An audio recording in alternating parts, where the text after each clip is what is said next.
Hi guys, so in this video I want to talk about something different, so not just about English learning but more about living abroad. So a lot of you guys who are watching my videos, who follow my channel, probably also have the dream of living abroad one day, so let's talk about that.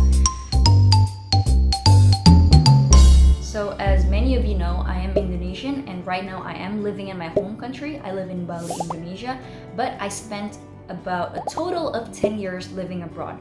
So I lived 4 years in the US for my undergraduate degree, and I spent about 6-7 years in the Netherlands for my master's and for work. And throughout my decade of living abroad, I got from a journey of just, being in my shell to thriving and having a lot of international and local friends. Local as in American friends and Dutch friends. So how much English do you actually need to survive abroad? So ultimately, it does depend on the country that you're moving to, right? If you're moving to Germany, where German will be the main language, you're not going to need English that much. But generally, wherever in the world you are, English will definitely come in handy. But let's just say, for the sake of simplicity, you're moving to a country where English will be the main language of communication. So for the stages, I would divide it into 3: survival stage, comfortable stage, and thrive. So where do you want to be? Do you want to survive in the country or do you want to thrive in the country? So depending on the goal, it's quite different. The survival level, let's say this is a stage where you can only do the bare minimum to get by. So asking for directions, asking for ordering food or going shopping, asking like, oh, do you have this in this size? And even emergency, like, oh, my cat got stuck in the ceiling, what should I do? So at this stage, you can definitely live there with very little knowledge of English, but you're not gonna get the most out of your life living abroad if this is the level of your English. And this is why I say it's the survival level, because you can just survive by knowing this amount of English, but you cannot go beyond that. If you're currently living or working abroad and you're having difficulties communicating in English, thriving in your country, make sure to check out my English Sprint Academy coaching program, where I can personally help you tackle your communication problems in English. You can click the link in the description box or in the comments down below and apply for the program. And if you are eligible, my team will come and contact you and you will have a one-on-one interview with me so that I can help you understand your problem and see if this program is a fit. Back to the video. And the comfortable level is, I would say, maybe about intermediate level, where you can already have quite some, simple conversations with people around you. You can definitely introduce yourself.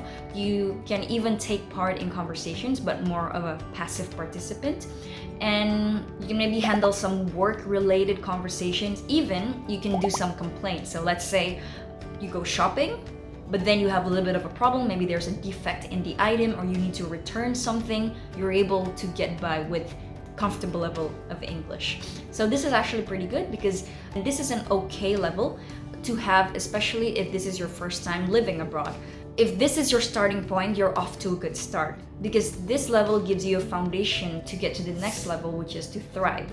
If your goal is to study, to work, and to make a living, basically, building your life abroad, this is the minimum level that you need to really, live comfortably. And the third level I would call thriving, or fluent and thriving. And this is where you can really get integrated to the local culture, provided that it's in English. So here you can do some debates, you can negotiate, you can understand jokes. Humor is a very important thing into understanding cultures, and you can also understand language nuances. And you can speak with a lot of slang that native speakers usually use amongst each other. You can also thrive in a professional setting, so you're quite fluent in talking about your work.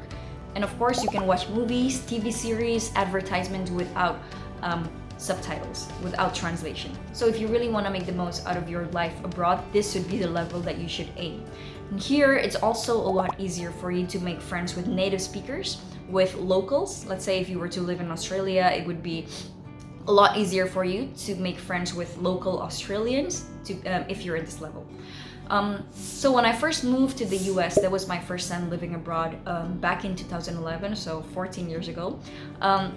I was between comfortable and thriving. So I was comfortable enough to have conversations with native speakers, but my confidence was getting in the way. So getting into a group full of native speakers, American English speakers, that was quite a struggle because I had quite some inferiority complex. And the first 1.5 years of living in the US, I was mostly friends with internationals, mostly with friends from Korea, from Vietnam, from where else? From Russia. And this was a good stepping stone for me to build my confidence, knowing that, especially at the time, I actually got quite some compliments from people around me about my English and my confidence. And then I thought to myself, maybe I'm selling myself short. Maybe I can actually communicate better than I thought I could. So that being friends with international students was a stepping stone to get to a level where I'm confident enough to speak with native speakers, to get into an environment where only native speakers would hang out in. Because I was in the first 1.5 year, I was in an international bubble, a safe bubble for me, And this is a good strategy for those of you guys who are just starting to live abroad. And by the second year, I was already starting to put myself in situations where I would only speak with native speakers. So organizations or clubs where it was organized by Americans. At the time, I had no problem understanding and speaking in a comfortable setting, but when I was put on the spot where I would have to contribute my opinion or something, a lot of times I would just stumble because again my confidence was getting in the way. And I also at that stage did not really understand nuances or slang that a lot of them were using amongst each other. Oftentimes I would have to ask them, what does this mean? What does that mean?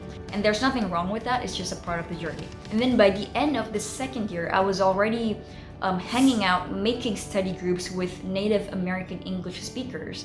And that was definitely a good milestone for me to know that I'm at a level where I can communicate comfortably and I would say thrive in an English-speaking environment. So if your ultimate goal is to settle in this country for the long term, it's best to ask yourself, how do I get to the level where I can thrive in this country? Is it enough for me to stay at this comfortable level where communication is limited, where I could get by, I could do a lot of things, but you're not gonna have like a full-on thriving life if you're just staying here? Well, if your ultimate goal is to go back to your home country, maybe it's not that necessary to thrive, but it would just be good for you to maximize this opportunity of living abroad if you get here. So now I want to ask you, which stage are you currently in if you're planning to live abroad or if you're already moving abroad? And what are the steps that you're going to take to get to the next stage? Leave some comments down below and we can have a conversation there. And thank you so much for watching this video. I hope that it gives you some insight, and I hope that you like this new topic of this video. If you do, give it a thumbs up for the algorithm, and I will see you next time in another video. Take care and good luck.